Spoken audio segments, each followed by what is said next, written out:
আসসালামু আলাইকুম বন্ধুরা, তোমাদের সামনে একটি মেডিসিন নিয়ে হাজির হলাম। মেডিসিনটা স্ক্রিনে দেখতে পাচ্ছেন, জাইরিল সিরাপ। জাইরিল সিরাপ সম্বন্ধে বিস্তারিত আলোচনা করব। জাইরিল সিরাপ মূলত অ্যালার্জি জনিত সমস্যায় ব্যবহৃত হয়ে থাকে। শিশুদের অ্যালার্জি জনিত বিভিন্ন সমস্যা, যেমন চুলকানি, অ্যালার্জি, শরীরে বিভিন্ন জায়গায় ফোস্কা পড়ে যাওয়া, কালো কালো দাগ হয়ে যাওয়া, ক্ষত হয়ে যাওয়া, এই চিকিৎসায় জাইরিল সিরাপটি ব্যবহৃত হয়ে থাকে। এবার জানিয়ে দেব কিভাবে খাওয়াবেন।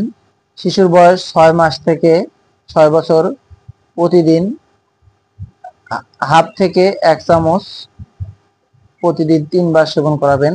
আর 6 বছরের ঊর্ধ্বে প্রতিদিন 1.5 থেকে 2.5 চামচ করে প্রতিদিন 3 বার সেবন করাতে হবে। এবং প্রাপ্তবয়স্ক অর্থাৎ 12 বছরের ঊর্ধ্বে প্রতিদিন 2.5 চামচ করে 3 থেকে 4 বার সেবন করাবেন।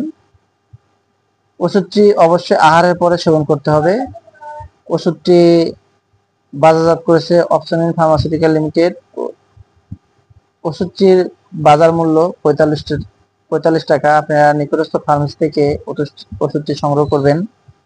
তবে যে কোনো ওষুধ খাওয়ানোর পূর্বে অবশ্যই রেজিস্টার ডাক্তারের পরামর্শ অনুযায়ী ওষুধটি সেবন করানোর চেষ্টা করবেন।